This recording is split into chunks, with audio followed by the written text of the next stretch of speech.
안녕하세요. 올해로 62살이 된 주부입니다. 제 나이 40이 넘도록 제 밥상을 차려주신 우리 시어머니 이야기를 들려드릴까 합니다.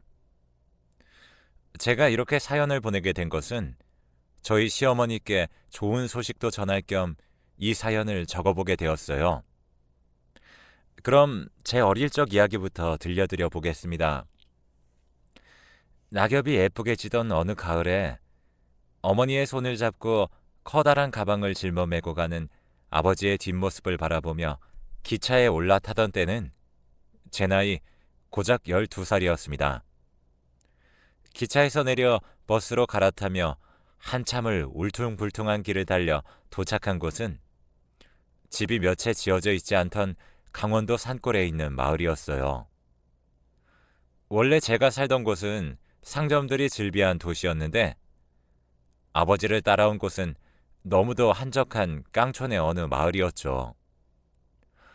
아버지는 사업이 망해 엄마와 저를 데리고 꼭 필요한 짐들만 챙겨서 이곳으로 오신 거였어요. 마을 사람들 다 해봐야 몇십 명 되지도 않는 깡시골에서 저희 가족은 누군가 버리고 간 듯한 빈집에 들어가 살게 되었어요. 허름한 집에 문짝은 부서져 있고 거미줄이 여기저기 쳐져 있는 귀신이 나올 것 같은 흉가였죠. 엄마는 말없이 집들을 청소하며 거미줄을 걷어내셨고 먼지가 자욱히 쌓인 마루를 열심히 쓸고 닦으셨어요. 아버지의 미안하다는 한마디에 방을 닦던 엄마는 훌쩍이는 소리를 몇 번 내쉬더니 다시금 걸레질을 하셨던 기억이 납니다. 그렇게 저의 사춘기 시절은 깡촌 마을에서 시작하게 되었고 저는 그곳의 생활이 싫지만은 않았어요. 복잡한 도시보다는 한적하고 조용한 마을이 좋았거든요. 걸어서 1시간이나 떨어져 있는 중학교에 다녔는데 걷는 걸 좋아하던 저에겐 등하교하는 이 시간이 너무나 즐거웠어요. 천진난만하기만 하던 제 모습에 엄마는 너는 참 세상 걱정 없이 살아서 좋겠다 라며 칭찬인지 핀잔인지 알 수 없는 말을 하시곤 했죠. 아버지는 우리 세 가족만은 살리겠다며 탄광에 나가서 일을 하셨는데 아버지가 돌아오실 때면 늘 주변에 검은 가루가 떨어지곤 했어요. 아버지의 까만 얼굴을 만지며 두더지 같다고 장난치며 말하던 날에는 가족과 함께 지낼 수 있어서 참 행복하다 생각했었습니다. 하지만 제가 중학교 3학년이 되었을 때 탄광이 무너져 내리는 사고가 나서 아버지와는 두 번 다시 만날 수가 없게 되었고 엄마가 돈을 벌어야 한다며 남의 밭을 빌려 그곳에 작물을 키워 시장에 내다 파셨어요. 저는 더 이상 학교를 더 다닐 수가 없어서 중학교까지만 졸업을 하고 엄마를 따라 시장에 나가 일을 도왔어요. 배추와 물을 심어 기르고 새벽마다 나무를 캐러 엄마와 산을 오르곤 했습니다. 그렇게 연필을 잡는 것보다는 야채를 손에 쥐는 게 더 익숙해져 갔어요. 엄마는 늘 일하는 저를 안쓰러워하시며 우리 딸 시집이라도 잘 가야 이 고생이 끝날 텐데 라며 한숨을 내쉬고는 하셨어요. 제가 23살이 되던 해에 동네 아주머니가 저희 집으로 찾아오셨어요. 그리고 엄마와 한참을 대화하고 나서야 이제 가보겠다며 일어나셨습니다. 엄마는 아버지 사진을 한참을 들여다보시더니 이내 지갑을 챙겨 들고 저를 데리고 시내로 나가셨어요. 그리고는 시장에서 양장을 파는 옷가게에 들어가셔서는 저에게 정장 원피스들을 이것저것 대어보셨어요. 그 중에 가장 단정해 보이는 원피스와 자켓을 사서는 나오셨어요. 그리고 향한 곳은 구두 가게였습니다. 지금껏 시장에서만 일하던 제가 구두 신을 일이 뭐가 있었겠어요. 중학교 때 신던 운동화 밑창에 떨어져 나가 더 이상 신을 수 없을 때 어머니가 20살 때 사주신 운동화 한 켤레가 제가 가진 신발의 전부였어요. 그 운동화 한 켤레만 있으면 되었고 그걸 저는 편하게 잘 신고 다녔죠. 엄마는 저에게 우리 딸 지금까지 엄마가 구두 한 켤레 사준 적이 없네 라며 마음에 드는 구두를 골라보라고 하셨어요. 저는 들뜬 마음으로 이 구두 저 구두 만지작거리며 한참을 고민한 끝에 리본이 달려있는 검은색 단정한 구두를 고르게 되었어요. 그날 처음으로 뾰족 구두를 신어보았습니다. 처음 신는 신발이 얼마나 어색한지 다리가 이리 꺾였다 저리 꺾였다 하며 제대로 서 있질 못했어요. 집으로 돌아와 틈날 때마다 방 안에서 구두를 신고 이리저리 걸어 다녔어요. 그리고 며칠 걸어보니 적응이 되어서 사무직 일하는 아가씨들처럼 걸어 다니기 시작했죠. 그리고 다음 주 토요일 저는 엄마의 화장품으로 화장을 하고 엄마가 사준 옷을 입고 한 커피숍에 갔습니다. 그날 저희 집에 찾아온 아주머니는 제게 옆마을에 사는 남자를 소개해주고 싶다고 저희 엄마를 찾아온 거였어요. 시내 커피숍에서 만난 그 남자는 큰 키에 진한 눈썹이 인상적인 사람이어서 양복이 무척 잘 어울리는 사람이었죠. 혹시나 저 사람이 내가 입은 양장 원피스가 어색하다고 생각하진 않을까 걱정하며 그 사람이 묻는 말에만 대답을 간신히 하고는 앞에 있는 커피잔만 만지작거리며 있었습니다. 서로를 낯설어하며 간신히 이런저런 대화를 이어갔는데 대화를 나누다 보니 그 사람도 중매로 누군가를 만나는 건 처음이라고 했어요. 그 사람의 직업은 트럭 운전수였고 아버지가 일찍이 돌아가셔서 안 계시고 홀어머니와 두 동생들과 함께 살고 있다고 했습니다. 홀어머니를 모시며 동생들을 보살피며 사는 그 남자가 안쓰러우면서도 너무나 착하고 듬직하게 느껴졌어요. 생활력도 있어 보이고 인정도 많아 보이는 사람이었죠. 그 후로도 몇 번의 만남을 가지면서 서로에게 좋아하는 마음이 생겨 정식으로 연애를 하게 되었어요.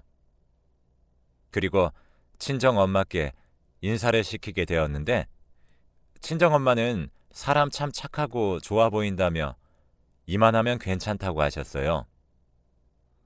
그렇게 저는 첫 연애를 한 지 8개월 만에 결혼을 약속하고 결혼을 하게 되었습니다.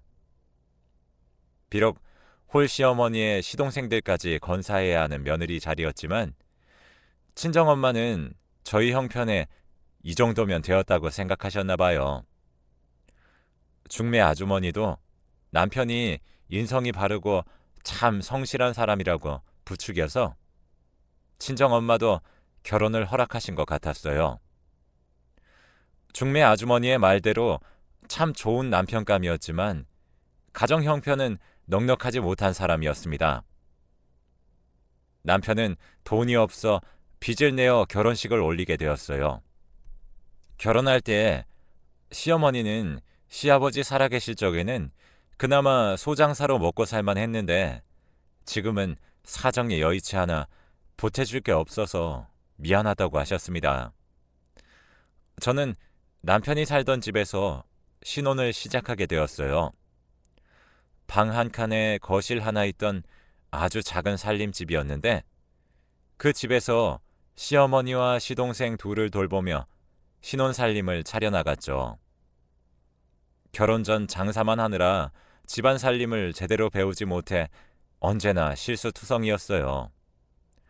밥도 태워 먹고 매번 연탄포를 터뜨리기 일쑤였죠. 시어머니는 늘 제 곁에 서 계시다가 화 한 번 안 내시고 일일이 저를 가르쳐 주셨어요. 그 시절에 정말 보기 드문 친절한 시어머니셨습니다.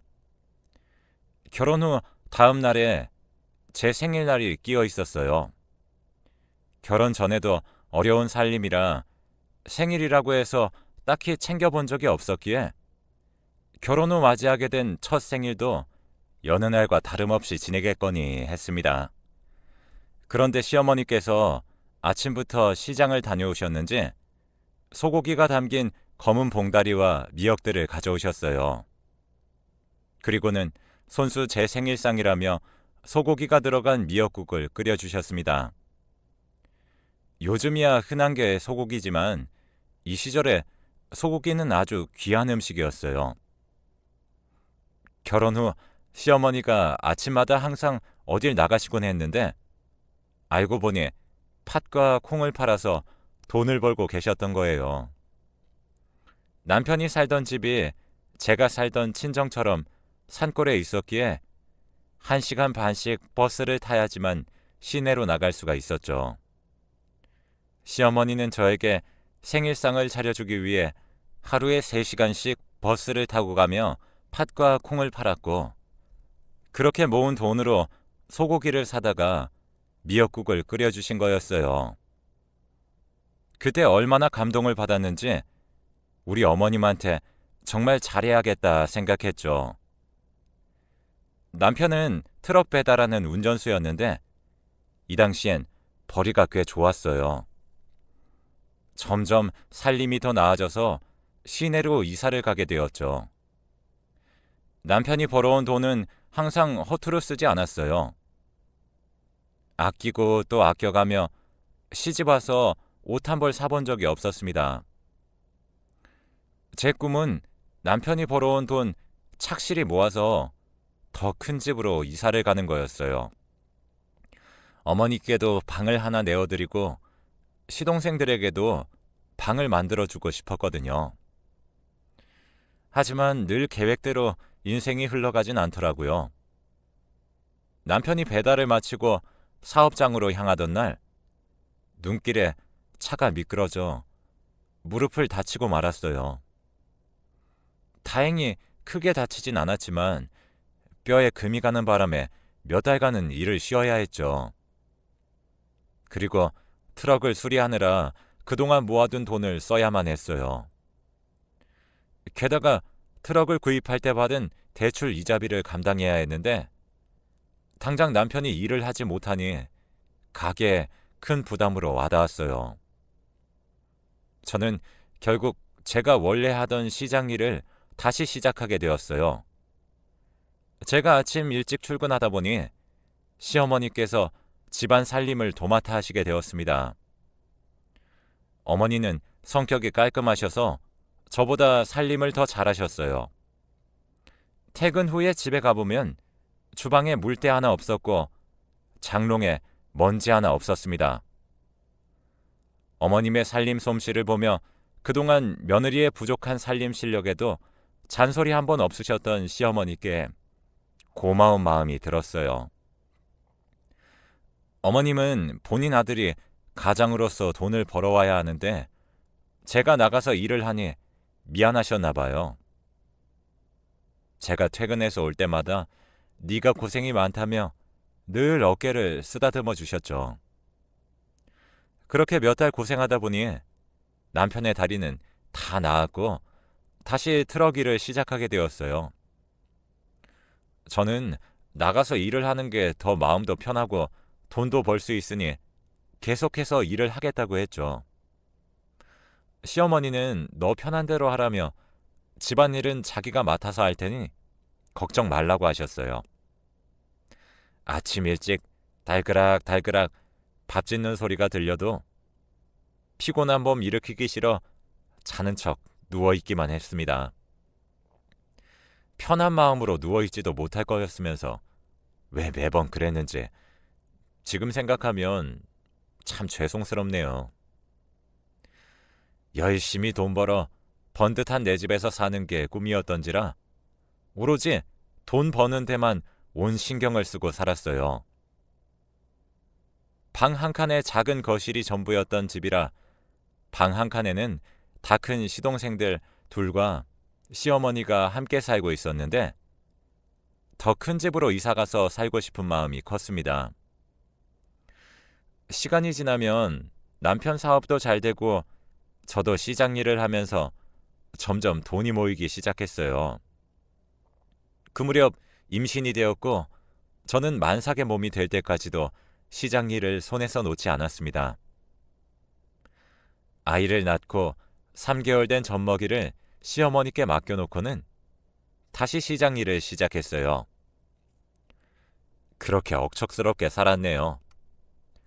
한 푼이라도 아끼려고 내가 그토록 좋아하는 고등어 구이도 안 먹고 걸먹으며 살았어요. 고등어 3마리 살 거 2마리 사고 그렇게 한 푼, 2푼 아껴가며 살았습니다. 이렇게 궁상스러운 형수가 시동생들은 못마땅했을 거예요.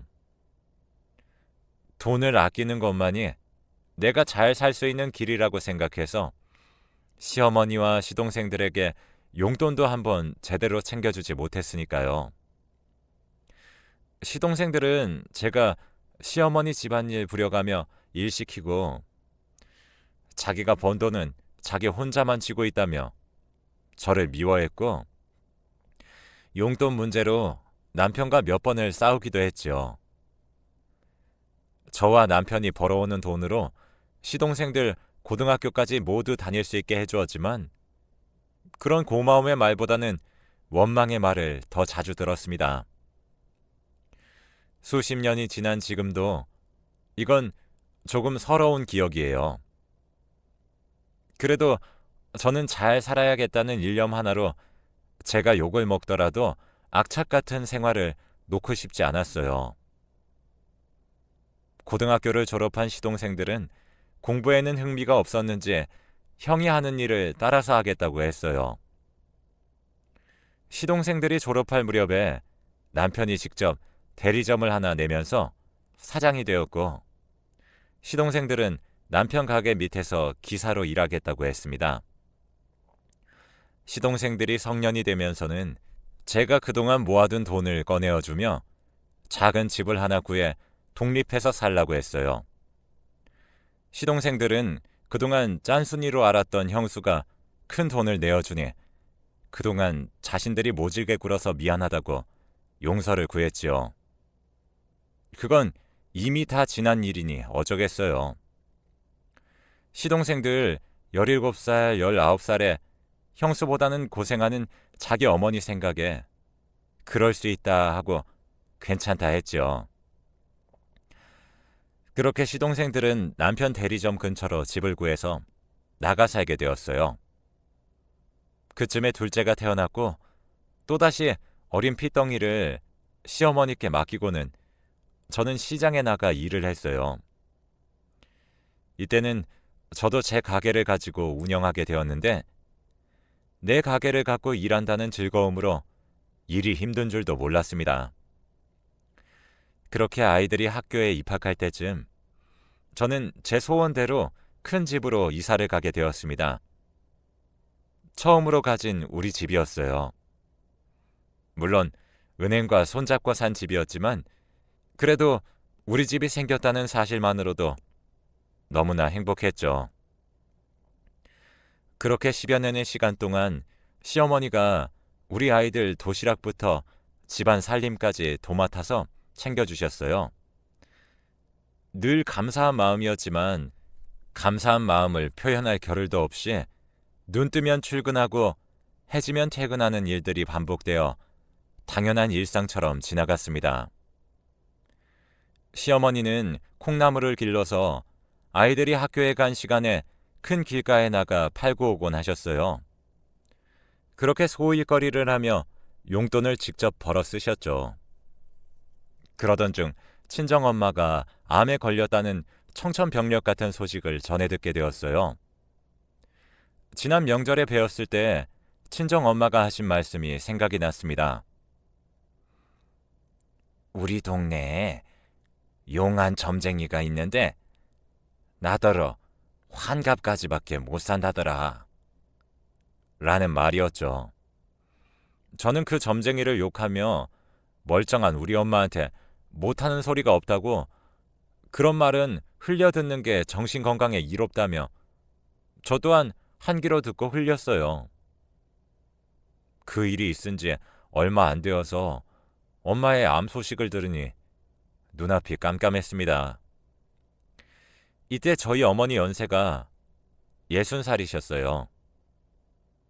당장이라도 일을 그만두고 친정엄마의 병간호를 하러 달려가고 싶었지만 주택대출 이자를 감당하려면 일을 그만둘 수도 없는 상황이었죠. 밤마다 고민하고 걱정하는 제 모습을 보셨는지 시어머니께서는 며느라, 친정어머니 너희 집으로 모셔오너라. 너희 집에서 병원도 가까우니까 내가 안 사돈 병원 데리고 다니면서 병간호 할란다. 시어머니의 말에 눈물이 하염없이 흘렀습니다. 그렇게 친정어머니를 집으로 모셔와 함께 살게 되었어요. 그날부터 시어머니는 식단을 암 환자를 위한 식단으로 바꾸어 차려주셨고 병원도 매번 같이 가주시고 말동무도 해주셨죠. 하루는 퇴근을 하고 친정엄마 몸 상태를 살피는데 친정엄마가 제 손을 잡으며 너희 시어머니 같은 좋은 분은 내 평생 본 적이 없다. 우리 딸이 시집 참 잘 갔네. 엄마 떠나고 없어도 너무 슬퍼하지 말고 너희 시어머니가 엄마라고 생각하고 잘해드려. 라며 미소를 지으셨어요. 엄마가 죽긴 왜 죽어? 하고 눈물 범벅을 하며 말했지만 엄마는 2년을 넘기지 못하고 아버지 곁으로 가셨어요. 친정어머니가 돌아가시고 장례를 치르는데 시어머니가 하얀 봉투를 내미셨습니다. 그곳엔 꽤 두둑한 현금이 들어있었어요. 어머님, 이게 뭐예요?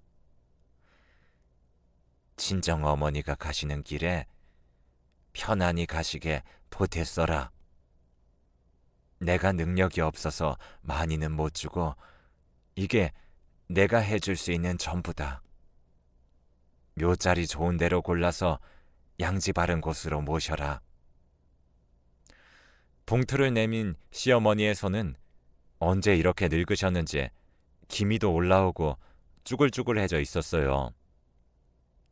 그동안 집에서 살림만 봐주신 게 아니라 매일 콩나물을 키워서 시장에 가져가 파신 돈, 그렇게 한 푼 두 푼 모아 내민 봉투 위로 눈물이 떨어졌습니다. 시어머니도 연세가 있으신데 친정어머니 병수발 모두 봐주시고 아이들까지 돌봐주시느라 얼마나 힘드셨겠어요. 그런데 본인 힘들단 말 한마디 안 하시고 오히려 제게 돈 봉투를 내미시는 시어머니가 고맙고 죄송스러운 마음에 저절로 눈시울이 뜨거워졌어요. 시어머니께 이 돈 받을 수 없다고, 어머님께 너무 죄송하다고 여러 번 사양했지만 시어머니는 극구 제 손에 봉투를 쥐어주시며 친정어머니는 좋은 데로 가셨을 거라고 저를 안아주셨습니다. 이렇게 사연을 보내려 이야기를 적다 보니 다시금 시어머니께 참 감사하네요. 고맙습니다, 어머님. 아무튼 장례가 끝난 후에 저희 가족은 다시 일상으로 돌아왔어요. 제가 시장에 나가 야채를 팔았고 남편은 대리점 운영하며 거래처를 늘려가기 시작했어요. 시어머니는 여느 때처럼 집안 살림을 봐주시고 아이들 도시락도 챙겨주시며 돌봐주셨죠. 아이들은 집과 독서실을 오가며 공부를 했어요. 누구 하나 공부하라고 잔소리하지 않았는데 참 바르게도 자라주었죠. 가족들이 모두 열심히 살아서 그랬던 건지 아이들이 시간을 허투루 쓰지 않고 책상에 스스로 짠 계획표를 붙여가며 열심히 공부해 주었습니다. 그렇게 잘 자란 아들 둘이 좋은 대학을 나와 회사에 입사하게 되었습니다. 큰아들이 회사에 입사해 받은 첫 월급을 모두 할머니께 가져다 드리며 할머니, 그동안 키워주셔서 정말 감사합니다. 라고 말을 하는데 제가 더 감동받아서 마음이 뭉클했네요. 시어머니 역시 감동을 많이 받았는지 평소에 눈물 보이는 분이 아니신데 눈 안에 눈물이 가득 고여서는 몇 번이고 고맙다고 답해 주시더라고요. 얼굴은 웃고 있는데 눈에서 눈물이 계속해서 반짝이며 떨어졌죠. 그 모습에 제 큰아들이 할머니를 꽉 안아드렸어요. 이렇게 착하고 번듯하게 자란 아들을 보고 있자니 시어머니께 더더욱 감사한 마음이 들었습니다. 엄마가 일하느라 아들 옆에서 잘 돌봐주지도 못했는데 시어머니께서 저 대신 이렇게 잘 돌봐주셔서 너무도 감사했죠. 작은 아들도 첫 월급은 당연하게 할머니께 가져다 드렸어요. 부모인 저희에게 주는 것보다도 자기들 곁에서 늘 돌봐준 할머니께 잘해주는 모습을 보니 얼마나 대견하고 자랑스러웠는지 모릅니다. 이제 우리 아이들 모두 컸으니 장가만 잘 보내면 제 인생의 숙제는 모두 다 끝난 거겠구나 싶었어요. 시어머니와도 이런저런 이야기를 두런두런 나누었죠. 어머님도 자기는 이제 아이들 장가 가서 증손주 낳는 것만 보면 죽어도 여한이 없겠다고 말씀하시곤 했어요. 어머님은 두 손주들에게 받은 돈을 잘 모아두셨다가 손자들이 데이트하러 나갈 때마다 3만 원씩 손에 쥐어주시곤 했어요. 여자친구 맛있는 거 사주고 오라면서요. 그럼 제 아들들은 그 돈으로 뭐 사 먹었는지 사진 찍어 와서는 할머니께 보여드리고 했네요. 그러던 어느 날 여느 때처럼 출근을 하려고 신발장을 보는데 시어머니의 가지런하게 놓인 신발이 보였습니다. 아이들 대학 입학할 때 옷 사준다며 데리고 시내에 나갔다가 시어머니 신발도 하나 사드렸었는데 그 신발을 여전히 신고 다니셨나 봐요. 세월의 흔적이 신발에 고스란히 묻어 가죽의 주름이 꼬깃꼬깃 져 있는 게 우리 시어머니의 주름 같아서 마음이 아팠습니다. 하루 종일 일하는데 시어머니의 신발이 자꾸만 눈에 아른거렸어요. 그래서 그날은 평소보다 일찍 퇴근을 해서 집에 들어갔습니다. 그리고 시어머니를 차에 태워 백화점으로 향했어요. 시어머니는 도대체 어딜 가길래 이리 급하게 가는 거야? 어디 가는지 말이나 해주고 이 노인네를 데려가야지. 이따가 애들 오기 전에 찌개도 끓여놔야 되는데 너무 멀리 가면 안 된다. 라고 하셨어요. 저는 어머님이랑 꼭 가볼 때가 있어서 그래요. 좋은 데 가는 거니까 걱정하지 마세요. 라고만 대답하며 말씀드리지 않았어요. 시어머니가 제가 백화점에 가는 걸 아시면 쓸데없는데 돈 쓰러 간다고 안 가겠다고 하실까봐 말씀드릴 수가 없었네요.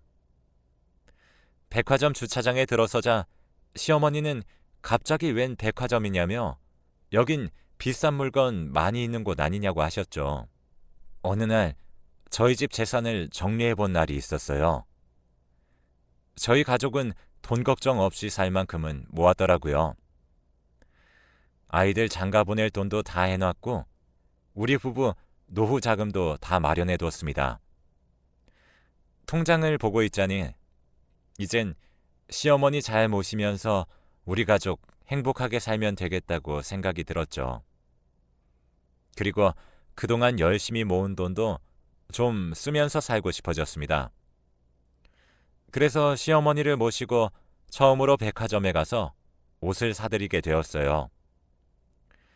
그동안은 억척스럽게 사느라 백화점은커녕 아울렛 매장도 잘 가지 않던 저였고, 시어머니는 역시 본인 옷 좋은 것 한번 사입고 사셨던 적이 없었죠. 시어머니 손을 꼭 잡고 매장을 여기저기 돌아다니다가 꽃자수가 화려하게 놓인 겨울 코트 한 벌이 눈에 들어왔어요. 시어머니께 입혀드리니 너무나 화사한 게 참 고우셨습니다. 코트에 어울리는 예쁜 모자도 하나 사드리고 구두 매장으로 향했어요. 주름진 신발 대신 번들번들 윤이 나는 편하고 예쁜 가죽 로퍼로 하나 사드렸죠. 시어머니는 오늘 내 생일이냐? 무슨 선물을 이렇게 많이 사주냐? 하시며 제가 돈을 많이 쓰니 불편해 하시는데 기분은 참 좋아 보이시더라고요. 이게 뭐라고 그동안 우리 착한 시어머니 옷 한 벌 제대로 못 사드렸나 싶더라고요. 그런 어머니께 어머님, 이제 우리도 먹고 싶은 거 먹고 입고 싶은 거 입으면서 행복하게 살아요. 그동안 우리 가족 모두 열심히 살았잖아요. 저도 어머니도 애들 아빠도 그동안 세상에 좋은 것 누리지도 못하고 일만 한다고 앞만 보고 달려온 것 같아서 이제는 우리도 좀 즐기면서 살자고요.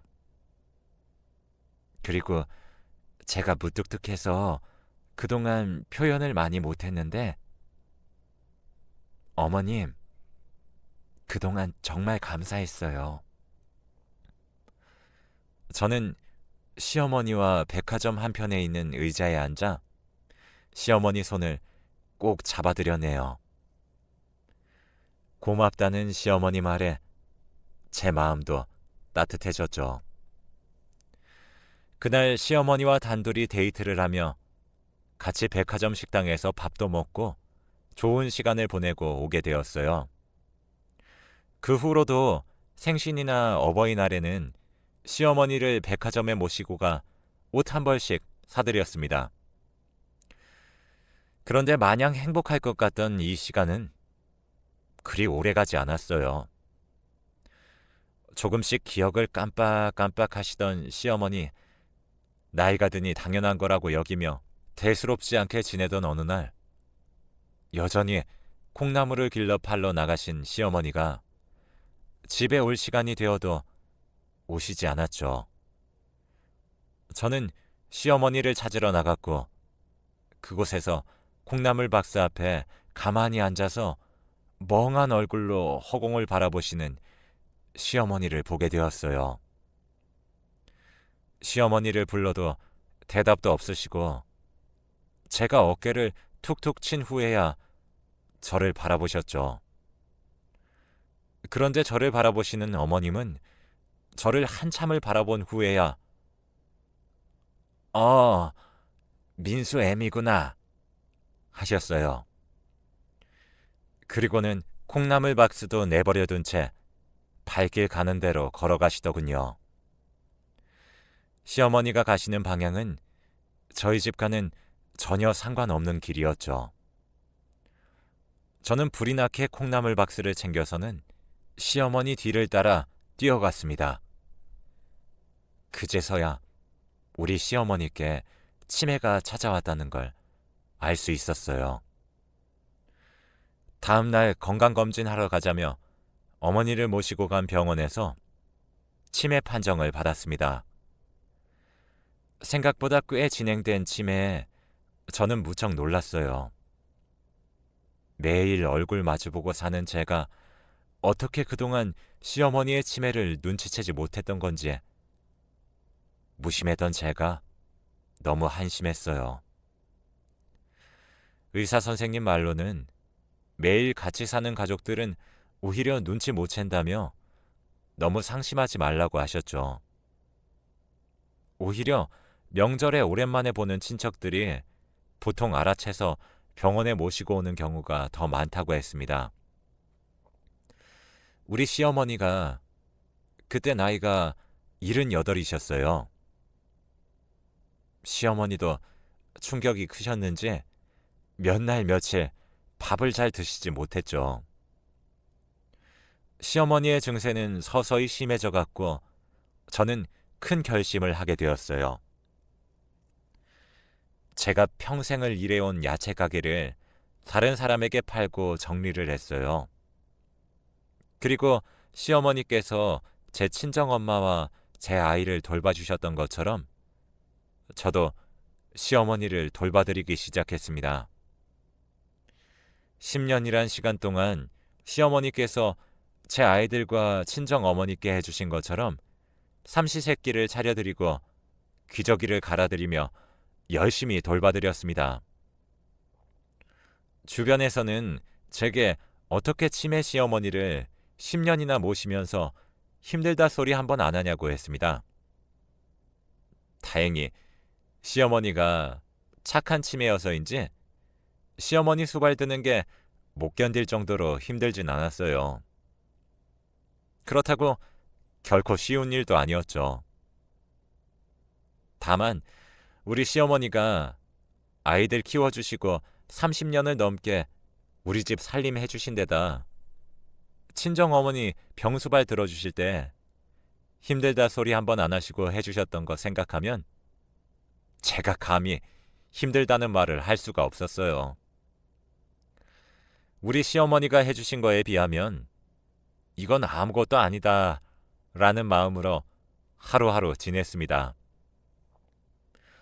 기억을 잃은 시어머니와 말동무를 하며 지내던 어느 날 시어머니는 나중에는 제가 누군지도 기억하지 못하셨어요. 저를 기억해서 잊으셨을 땐 마음이 너무도 아팠습니다. 저를 낯선 사람 대하듯 하는 어머님께 적응하는 것도 꽤 오랜 시간이 필요했죠. 어머님 연세가 88세가 되었을 때 시어머니는 너무 마르고 작아져 있으셨어요. 그리고 이제 우리가 함께할 날이 얼마 안 남았구나 싶어 매일 밤 자기 전에 인사하며 사랑한다고 얘기를 하곤 했습니다. 그날도 여느 날처럼 시어머니께 말했어요. 어머님, 안녕히 주무세요. 사랑해요. 그래, 나도 사랑한다. 어머님, 제가 누군지 알아요? 그럼, 알지. 제가 누군데요? 우리 며느리. 세상에, 어머님, 저 기억나시는 거예요? 그럼, 당연하지. 어머님, 사랑해요. 나도 사랑한다. 며느라, 고맙다. 그날 저녁 저는 어머님을 안고 펑펑 울었습니다. 제 울음소리에 남편이 어머님 방으로 달려왔지만 곧 어머님은 다시 정신을 놓으셨어요. 그날 어머님이 제게 해주신 말씀들이 아직도 귀에 생생하네요. 그리고 얼마 안 있다가 어머님은 하늘나라로 가셨어요. 그게 벌써 재작년 일이네요. 어머님, 그곳은 편안하신가요? 저는 아직도 어머님 생각하면 눈시울이 자꾸만 붉어져요. 어머님, 우리 큰아들 민수가 이제 결혼을 한다네요.